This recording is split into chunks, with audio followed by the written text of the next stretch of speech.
आज एक और नेता है जिनके बारे में हम बातचीत करना चाहते हैं और वो नेता हैं राजेंद्र राठौड़। इससे पहले कि मैं उनके बारे में बातचीत करूं, एक बार सुनते हैं कि आज एक कार्यक्रम में बैठे थे और उस कार्यक्रम में क्या कहा जा रहा था और किस तरह से वो कहने वाले का अभिवादन कर रहे थे। सुनते हैं एक बार। राजेंद्र सिंह राठौड़, मैं तो इस मंच से लगे हाथ कहना चाहूंगा कि मुझे अचरज हुआ जब राज्यसभा में ऐसे ऐसे लोग जा रहे थे। और मेरे भाई, मैं अपील करूंगा, नमस्कार कर रहे हैं। राजस्थान की अभस्ती की उपेक्षा के लिए मैं अपील करूंगा बीजेपी के लीडरशिप से, आदरणीय नरेंद्र भाई मोदी और अमित शाह जी से, कि जन भावनाओं के अनुरूप, क्षत्रिय समाज की भावनाओं के अनुरूप फिर अभिवादन कर रहे हैं। और दिया कुमारी ऐसे बैठी हैं डिप्टी सीएम जैसे उन्होंने कुछ सुना ही नहीं है। अब देखिए, ये तो मुझे लग रहा है कि ताबूत में आखिरी कील ये ठोकते जा रहे हैं या फिर लोग ठोकते जा रहे हैं। कई बार होता क्या है कि जब आपके दिन अच्छे नहीं चल रहे होते हैं तो आपका हर कदम गलत पड़ता है, आप गलत व्यक्ति नहीं होते हो। अभी अभी चुनाव से पहले जो व्यक्ति मुख्यमंत्री बनने जा रहा था और आज इस स्थिति में पहुंच गया है कि बीजेपी में चर्चा चल रही है कि राजेंद्र राठौड़ जो कर रहे हैं वो ठीक कर रहे हैं क्या। अब पता नहीं राजेंद्र राठौड़ ये कर रहे हैं या नहीं कर रहे हैं, मगर राधा मोहन दास अग्रवाल जो नए प्रभारी हैं उनके खिलाफ सचिन पायलट के समर्थक और कांग्रेसी तो बाद में आए, मगर रास्ता किसने खोला? राजेंद्र राठौड़ के समर्थक ने। राजेंद्र राठौड़ जी ने ट्वीट करके इतिश्री कर ली। राजनीति सियासत की पैनी नज़र इसके बाहर भी जाती है, इसके अंदर भी जाती है। समर्थक बीजेपी के कोर वोटर थे या फिर राजेंद्र राठौड़ के व्यक्तिगत वोटर थे, समर्थक थे, क्या राजेंद्र राठौड़ उनको रोक सकते थे? मगर तीनों जगह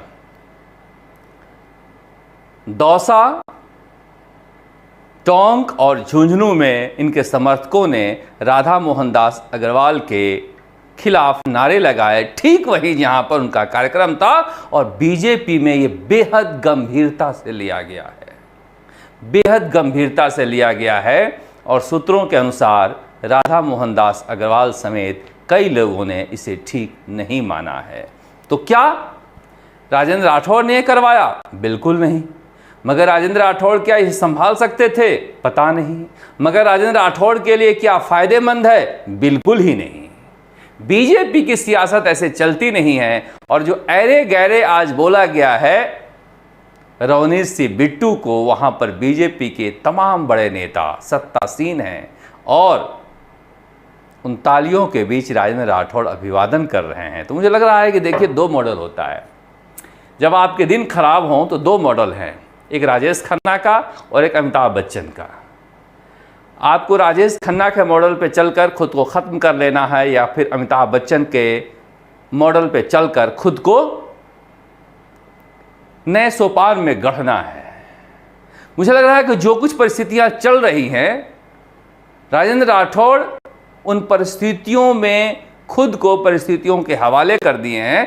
अब वहां पर जितनी मुँह उतनी बातें हो रही है कि राजेंद्र राठौड़ चले इसलिए गए थे कि मंच पर कुर्सी नहीं लगी थी, इतने बड़े नेता हैं। कोई लोग कह रहे हैं कि नहीं नहीं ऐसी बात नहीं थी, वो तो पीछे भी बैठ जाते, उनकी माँ की तबीयत वाकई खराब थी, मगर कह के जा सकते थे। अब बड़े नेता हैं, कुर्सी नहीं मिली तो चले गए। इसे लेकर भी मुझे लग रहा है कि उनको एक नई राजनीति की तरफ सोचना चाहिए कि जाके पीछे बैठ जाते तो और कद बढ़ जाता। मगर क्या होता है कि सत्ता के शीर्ष पर आप रहते हैं तो बड़े मशहूर लेखक की कही हुई पंक्तियां हैं कि अमीरी की कब्र पे जन्मी हुई गरीबी बेहद जहरीली होती है। उसको इस तरह से आप कह सकते हैं कि शोहरत और ताकत की बुलंदी पर बैठकर इस तरह से निरीह होना बहुत जहरीला होता है, मगर जो खून का घूंट पी लिया वही आगे निकलता है।